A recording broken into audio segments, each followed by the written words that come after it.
David Isbister is a vegan entrepreneur and social justice activist based in Vancouver, BC. We're speaking today about his active work as a co-organizer with No More Dead Captives and an event they're planning for this weekend outside the Vancouver Aquarium. Thank you for making the time today, David, to speak about this. Thanks a lot for having me out. For sure. So what's the demo about on the weekend? The Vancouver Aquarium just received a $2 million initial payment from the government of Canada and some other levels of government as well. And I just take issue with that kind of public money being used to prop up cruel captivity. So there was also a big fundraiser, as I understand, with the Whitecaps in Vancouver. So it seems like they're getting lots and lots of money. And so No More Dead Captives is, what is No More Dead Captives about? Well, it focuses, it actually comes off of No More Dead Cetaceans, which was the action that myself and a number of other people co-organized to disrupt the park board and add a pressure campaign to the Vancouver Aquarium after the numerous beluga deaths, but most specifically after the Gila, Aurora, and the other two cetaceans who died later on that year as well. So the 4 cetaceans that died in 1 year, we kind of had a sad but necessary opportunity to try and change things there, and originally just planned for disruption and planned for pressure and to keep the media story alive, and it did result in a municipal bylaw, and then we supported more actions on the federal ban, which resulted in part because of it resulted in a federal ban as well a little bit later. So that was I'm sorry, and what was the federal ban?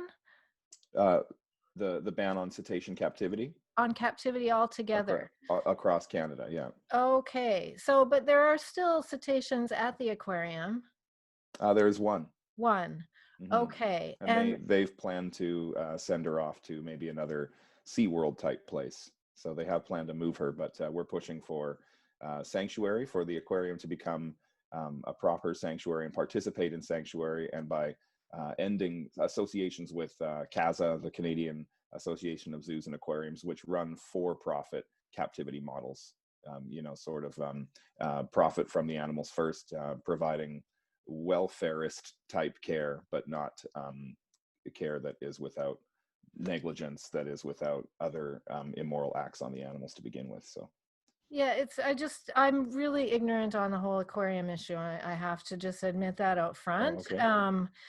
We used to have a SeaWorld here in Victoria, and it got shut down, and thank goodness. And I don't quite understand even why the aquarium's still going on. I mean, it's a for-profit entertainment thing. It's weird that people even take their kids there these days. I agree. Yeah. We have other alternatives. We have IMAX, for example. So just for me and other people like me who don't know, so CAZA is Canada's accredited zoos and aquariums, and they're sort of some sort of oversight board that it's basically, but they're sort of self-monitoring, something like that. So they are an industry-led, self-accrediting body. So I'll give you an example. When John Nightingale and Clint Wright were managing the Vancouver Aquarium during the height of all these beluga deaths and other issues they faced there, they were also inspecting places like Marineland and the Calgary Zoo. Calgary Zoo has had well over 400 various deaths, many of them due to negligence over the past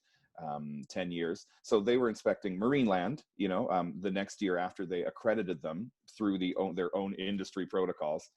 They drew animal cruelty charges for their fallow deer and their bears, 13 different charges, as well as many other issues, that you could just see by seeing the footage or even being near Marineland or other places like this, dilapidated enclosures.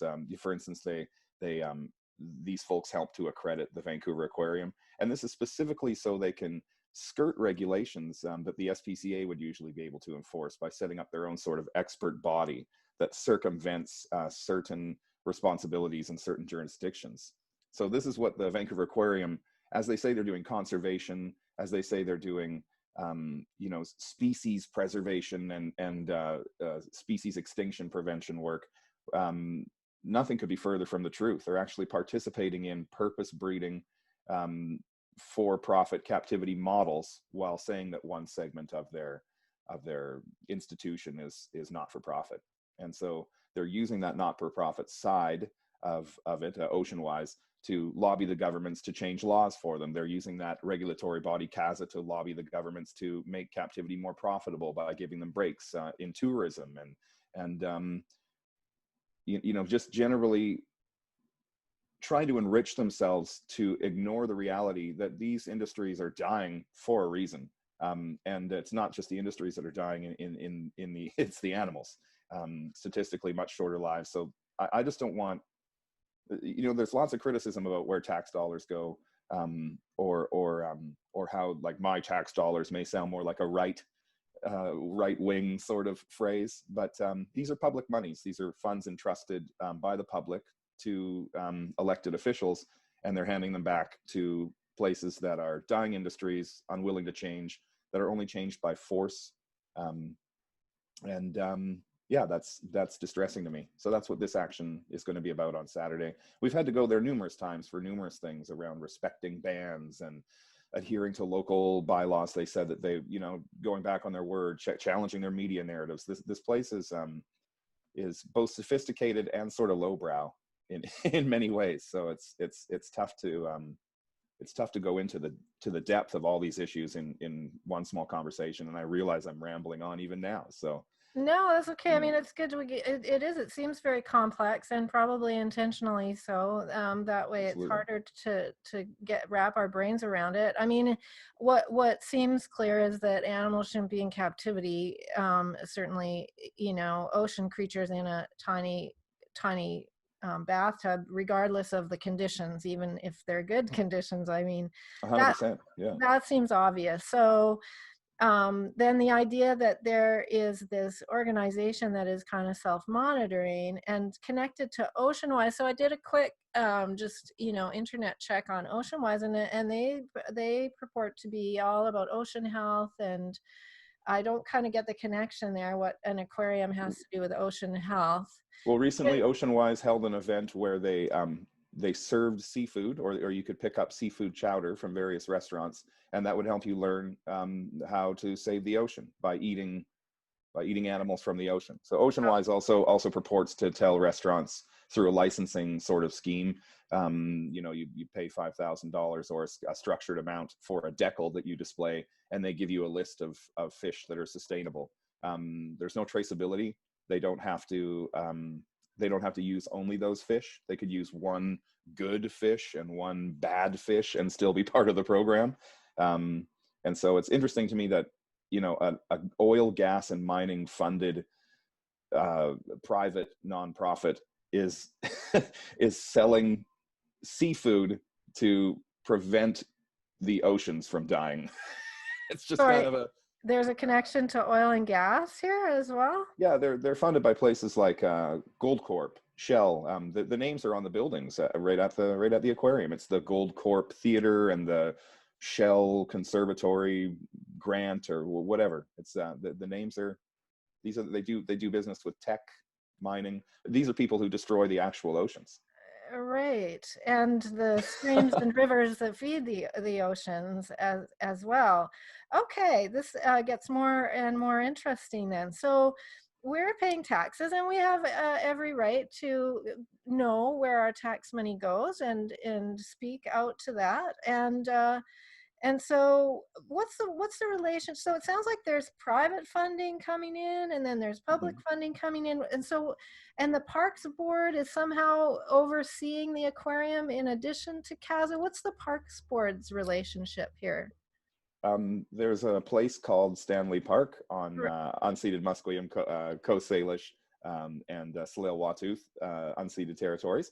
And that place is where the Vancouver Park Board has elected officials that participate in sort of adjudicating and governing how the parks are used. And so the aquarium sits in Stanley Park, which is Park Board jurisdiction. Not every place has an elected park board, but Vancouver does. I think New York does. Some other sort of more cosmopolitan cities sometimes have elected park boards, and some really small towns as well. So in this case, we're lucky to have a park board that had 6 out of 7 members at the time from across a few different parties wanting to support the end of specifically beluga and orca and cetacean deaths. That was a great step, but also tortoises and snakes and wild collected fish and invertebrates, even just other things have passed through there and died over the years. And I just want to say, in 1994, there was a plebiscite in the city of Vancouver that specifically wanted the zoo in Stanley Park to be dismantled, and it was. And so I don't understand why we're giving public tax funds to something that's slowly becoming more and more a zoo, with otters and walruses and seals and other things being added.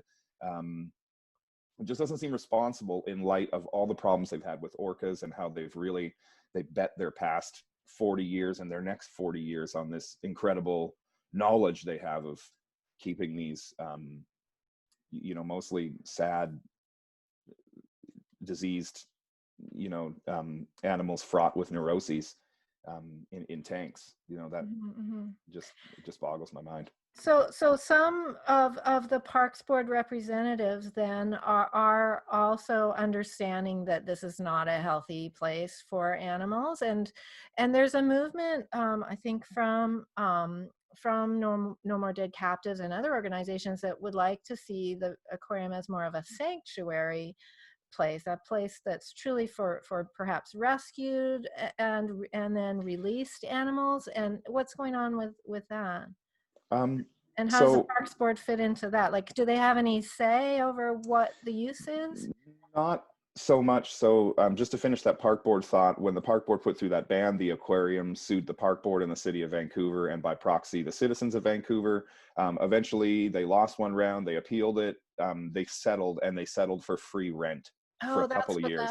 Oh my right? gosh. So there's that's and then to go back to your Park Board involvement statement, now there's like a new agreement, and since this has happened, there's a new director of the Vancouver Aquarium, Lasse.Gustavsson, who has a background in sort of originally with Greenpeace and then sort of more corporate style activism for the last little while, advocating for fisheries in Europe and that sort of thing. And so where it sits now is that the Park Board and Mr. Gustafsson probably have a better relationship than John Nightingale and the Park Board seem to have. John Nightingale was derisive and insulting and kind of silly about the whole Park Board thing altogether. So where it sits now is that the cetacean ban on captivity at the municipal level exists, but that basically excludes any other animal could be technically brought in there under the sort of CASA association. So I want them and others like myself want them to become a true sanctuary, which would mean first and foremost rejecting for-profit captivity in the style of CASA or the American version of AAZA. Any of that has to stop. And they become a local ecology, individual-led rescue with the core focus of release and rehabilitation always. That's a number of steps from where they are now, but they would need to do something drastic and meaningful that wasn't by force for many of us to be satisfied. There's a long legacy of unnecessary deaths there, as we've touched on a bit. And what's to stop it from happening to the sloth there or to all the other species they're caring for? They at once they were doing that stingray touch pool stuff, and yeah. And there's a sloth? Why is there a sloth at an aquarium? Because they have an Amazon display. Oh, wow. So it's like a pretty much a zoo inside of there with a focus on ocean creatures, not local creatures necessarily. Not maybe they do that in part. They might do jellyfish or talk about salmon or something in one of the exhibits, but it's predominantly global exotics. And that even their own website sort of tacitly, indirectly, and almost says are wild collected or they're supporting purpose breeding. Either way. Okay, so fish farming, yeah. Right. So where are these guys coming from? Is there breeding going on inside the aquarium? So the aquarium is still associated with captive breeding of cetaceans via SeaWorld, and have run their captive cetacean breeding program with them for easily a decade now. In fact, the aquarium still runs a park in Spain that holds cetaceans, and has still participated in consultations with people attempting to do wild capture, or people attempting to do transfer of like rescued species without a rescue ID number. But they also source their animals just like any other zoo does nowadays. So the zoo says, oh, we don't wild capture anymore, but maybe they farm, or maybe they purpose breed with other zoos. These are still animals bred through what has proven to be, inferior genetics, often with drastically reduced lifespans, just so they can show them in other zoos. A good example is pandas. The zoo that originally bred pandas bred like 1,600 pandas to put in zoos all around the world, and now 30 years later, the pandas have come back with less help from this zoo because they protected the habitat, which is the goal all along. So zoos and aquariums participate in these actions that don't protect habitat. For instance, farming fish in a locale where that fish exists on land would damage, generally speaking, the habitat of local ecology. Or wild collecting them using improper tactics would deplete the natural reserves of these fish, or the balance. So either practice to us is unacceptable. We don't need to import fish from other countries just so we can see them on a selfish whim, and it doesn't really statistically hold up to scientific muster anyway. That this creates conservationist vibes, or it creates future ocean defenders. Protecting the habitat means there'll be an ocean to see in the future. So those practices all relate, again, in a very layered, probably annoyingly layered way. But wild collecting fish is bad because it encourages poaching, and it encourages nefarious dealings, and that's something in my past I've even worked in, and as a young vegan trying to change the pet and captivity trade, I have some experience working for these folks, which is why I know the tricks. No matter what you do, when you mess with an animal for profit as the focus, it will harm the animal, and it destroys the local environment, and it just creates a small pocket market that is run through and exploited to anyone who will buy it until it is gone. That is the pet trade. That's the captivity trade. They do it on a big scale with pandas. They do it on a little scale with fish that we don't see because they're just, sent in little bubble wrap packages. It's it's me rambling on again. Sorry, Janine. That's why you're I'm on the receiving end. That's why I'm doing my job and you're doing your job, because Yeah. there's so much to know about so many things. And when we start to peel back the layers on animal exploitation, it's endless. I mean, it's endless. And and being vegan starts, I guess, with what we put on our plates. That's usually where we start when we talk about being plant-based. But there's so much more to know about it. And it seems like anytime something's done for profit, like that's the primary focus. And then all the rest of it is just kind of window dressing, right? It's why they're trying to find reasons about why we're doing this and how we can sell it nicely so that people will buy it. And yet, unless you've been on the inside and spent time there, then you don't really know what else is going on. But Mm-hmm. yeah, I mean, it seems clear that the main part of being an ethical vegan is allowing animals to live on their own terms and without human interference, except maybe we can help them when they're injured and then 100%. re-release them. And that seems like a perfect place for something like that. I mean, that's always happening here on Vancouver Island. We have one little wild ark, one little place. If you find an Mm-hmm. otter or a whatever, and you're supposed to drive this thing, 3/4 of an Yeah. hour. I mean, I don't have a car, for one thing, right? So to have a centralized place like that where people can bring injured, I mean, they could theoretically do it for all sorts of urban species as well. There's all sorts Absolutely. Yeah, they could focus on the ocean still, and find ways to talk to people about the local stories, about how our interference locally affects different species, how we've driven back or invited different predators by reducing coyotes or culling, as we call it, or slaughtering, or how other animals are displaced when we introduce even something like invasive creatures we introduce en masse, like the honeybee. There's lots of ways they could talk about how that all infects the ocean. There's a million layers to the exploitation and the ways that these captive animals' histories and like even historical through generations, their beings have been manipulated and exploited and have been used. There's those stories that occurred naturally because of problems we caused already that we could intervene on in an ethical way, still tell the same stories, but in a way that isn't trading in the body, the soon to be deceased body of an animal who doesn't want to be there and has no idea what its relevance is in its own environment, in its own tiny little environment. Right. It's not really educational to look at animals outside of their environment. And I think we've seen enough generations pass now to know that this is an education. I remember when I was a kid back in the 60s and being taken to the Vancouver Aquarium. We rode the train from Edmonton. It was a big adventure. And we went to the Vancouver Aquarium, my uncle and aunt who were living there.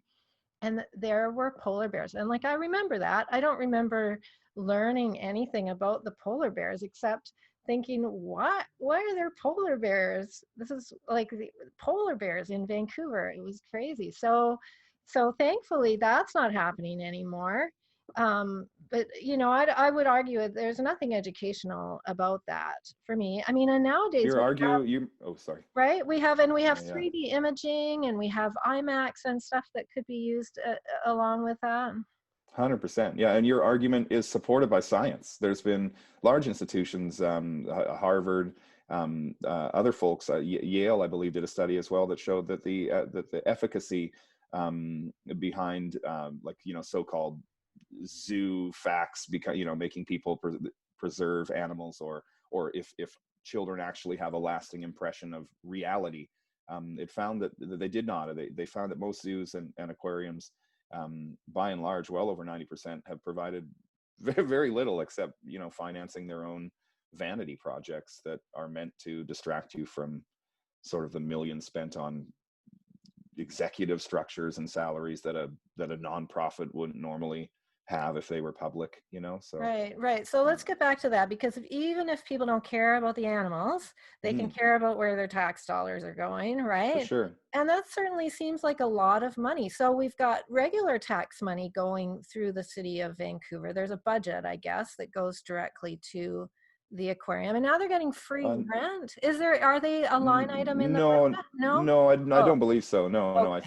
I think that they so they certainly have free rent, and they already had a sweetheart deal before that, to say the least, for what that kind of, it's like one of the most visited places in Canada, that particular park, and then that So is it considered like publicly owned at all, or it's totally a privately? The aquarium is run by Oceanwise, a private nonprofit, Right. and they rent land from the city of Vancouver via their landlord, the elected park board. If that makes sense. Oh, Yeah. sort of. And so the park board sort of has some say about what's going on there? The park board can say that in parks, you can't keep a cetacean captive. Obviously, they can't say like Vancouver Aquarium specifically, but they can say things like no one shall permit the captive display or whatever of a cetacean in any park. So, but mostly and that's what they did. Okay, so mostly, and then they got sued. So mostly they're set up as a private for-profit organization, and so now private nonprofit. They don't really have to disclose everything. Nonprofit, okay, correct. so nonprofit still means you can spend millions of dollars on an executive structure that, say, like a small sanctuary would never. They'd never have like 12 people making $2.5 million combined, like 30 people over 100,000, they would never have that. So Well, that a nonprofit just means you have to keep all the money and spend it within your organization. You could still have correct, billions of dollars, though, correct. as an Yeah, executive that's making hundreds of thousands of dollars a year. Yeah. exactly. Yeah. So it's a nice word, but so okay, so it's private and lots of money coming in from, I guess they get their money from wherever. But now they're saying we need more money, and the government said, okay, we'll give you more money. Is So that yeah, what's going on? they said that COVID created a downturn because no guests were coming. But this is a place that previously reported $40 million a year. This is a place in Like, is that their revenues. profit though, or that's their That's revenue? what they take in. But I mean, even as far as a contingency goes, can like as a nonprofit, can you not like was there no contingency at all in case they claim proudly to have 70,000 animals in that building. So why are they not being cared for adequately? Like why wouldn't there be a few million ready to go? If they hadn't taken maybe a beating in their last downturn, they lost some grants for the past expansion, but they still should have plenty of donations and given their historical power, if you want to call it that, to get donations and to be around people who would fund them. You'd think that there'd be some sort of contingency somewhere, some bank account, some little nest egg, as it were, to care for the animals that they say that they're focused on entirely. Right. They reduced a little bit of their corporate structure, but that was just to basically keep the lights on. They still had to get an emergency 500,000 plus, or I think it was 600,000 they raised just on donations, and then they did another, I don't know, that and then some again with the masks. So yeah, and there was this big fundraiser I heard about with the Whitecaps, which sounded like it was fairly successful. So they got some money from there, and now they're getting some money from the governments. So okay, so that's where we as taxpayers have some power. Then we can say, if we're going to be giving this money, it's our money basically. I think we should always be able to vote when these sorts of things go on, when there's huge amounts of money that are suddenly being given somewhere. It would be nice if we could kind of have some input on that. And so you're saying if it, we're giving these millions and millions of dollars now to the aquarium, we should have some say as to how that money is spent. Is that about right? Absolutely. I think if they're going to need the government to or us to bail them out if they can't get it through suing the citizens of Vancouver for free rent or holding us hostage by saying they're not going to rescue animals if they can't keep whales captive, which is their previous narrative, then I think if they're going to come to us with their hand out again and they can't sue it out of us and they can't threaten it out of us, then we should be able to say enough's enough. Move the way that pretty much the whole sort of experienced or advocating world would suggest. Stop exploiting animals. We can't probably flick a light switch and have it end overnight, though. Gosh, I'd love to still explore away.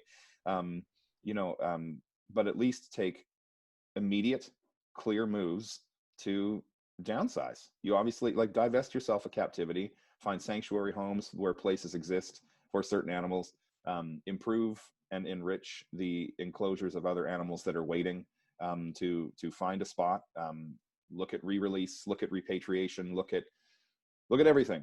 Look at every possible avenue to say we're backing out of this. The public doesn't want us to do this. Overall, public opinion, generally speaking, is against captivity. Maybe despite some people being able to have themselves a little indulgence here and there, if that's the way they want to feel about it.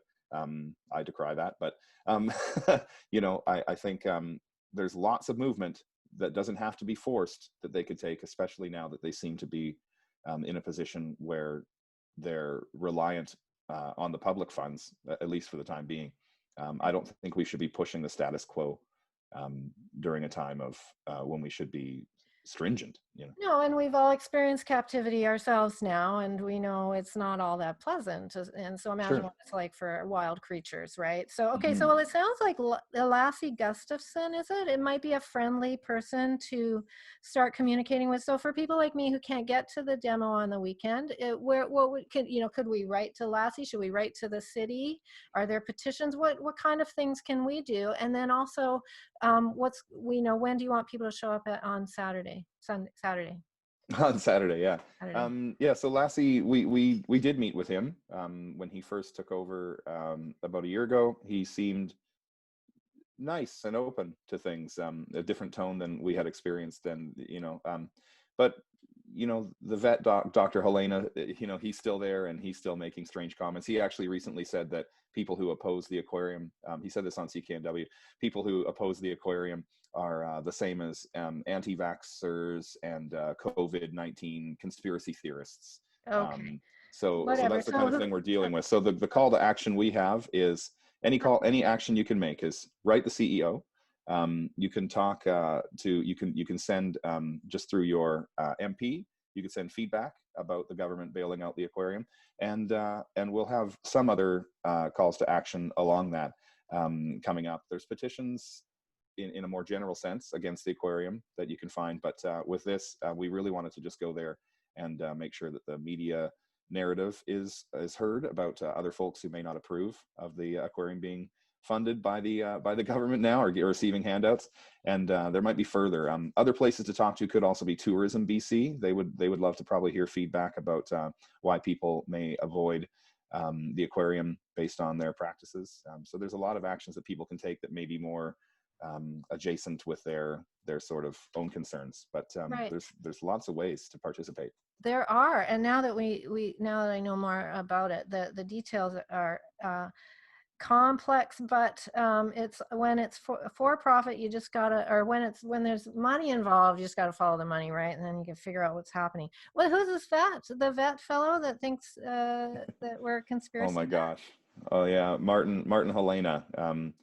He is the vet that he seems to actually in some cases care a lot about the animals he works with. He's been the one who's been crying on the news and at the time of the deaths of the belugas. But unfortunately, 5 out of the last 6 deaths of belugas remain kind of unresolved. They don't know exactly what happened. Oh, So I'm sure he has some feelings about his troubles or his tougher campaign there, I suppose, and he tends to kind of lash out. But he and the former director John Nightingale used to be sort of pretty broy and kind of would act in silly little ways with each other. But back to the call to action.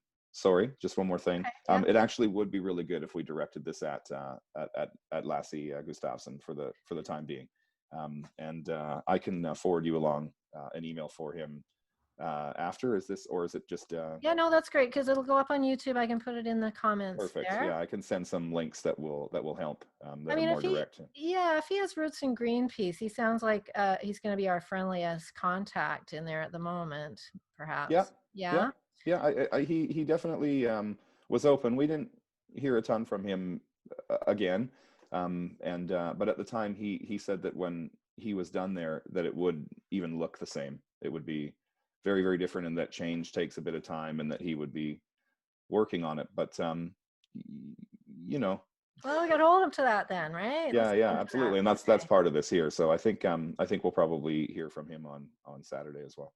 Yeah. So what this is going to be a safe, COVID friendly event, and people bringing their banners and signs and that sort of thing.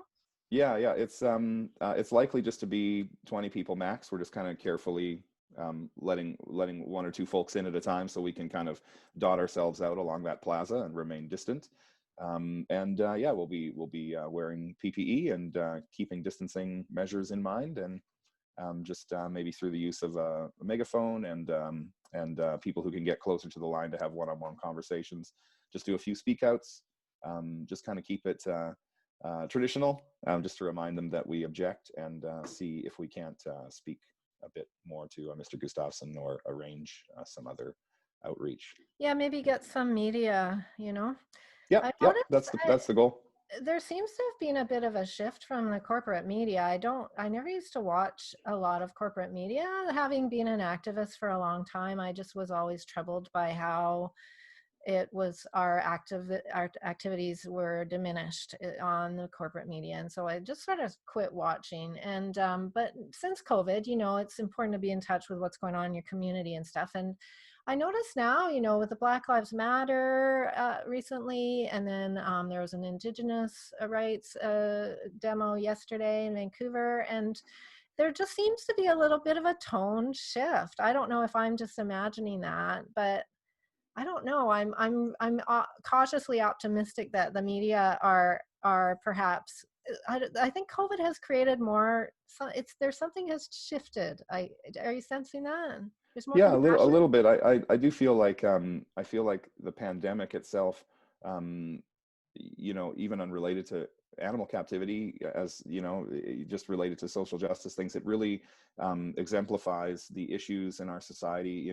It basically exceedingly highlights poverty and the issues around it, and it shows how marginalized members of our community and folks of all identities who are marginalized, and people with different medical or substance use experience are marginalized in ways. Like, all of these things are really laid bare by a pandemic, and and how it touches everything. It really has worked its way into everything. And so on the captivity side of things, media was good around the sort of sensationalism of the deaths of the belugas, but we actually tried right out of the gate to do a fairly substantial online virtual protest that we worked on. We made a long video of like tons of different people doing like 20-second clips.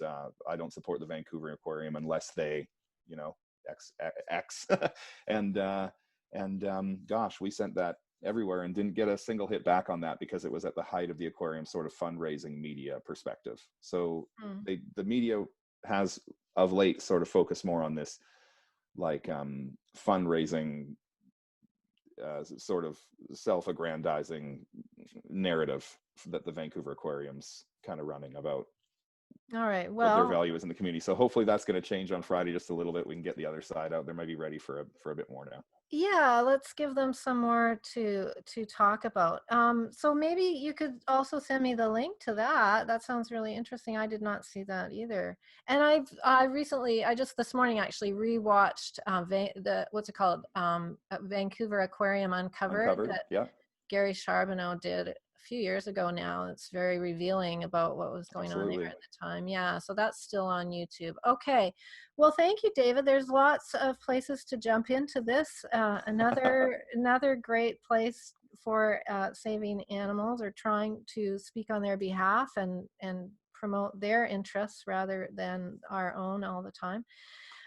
So people are getting at 11:30 to 3:30 at the Vancouver Aquarium. And is there anywhere that people could contact you if they wanted, or No More Dead Captives organization? Yeah, if you look up demo against, if that's the first two words of the actual thing, demo against, and then No More Dead Captives, that will show you the event on Facebook. Or you can reach out to me at Van Aquafax on Facebook. You could message us at Liberate GV Zoo Animals at Gmail would be a good place to say hi as well.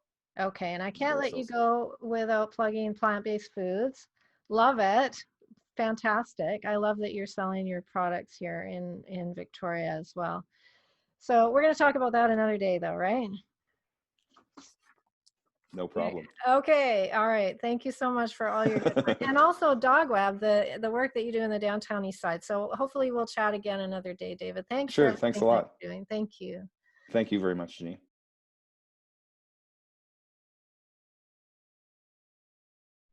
Thanks so much for watching.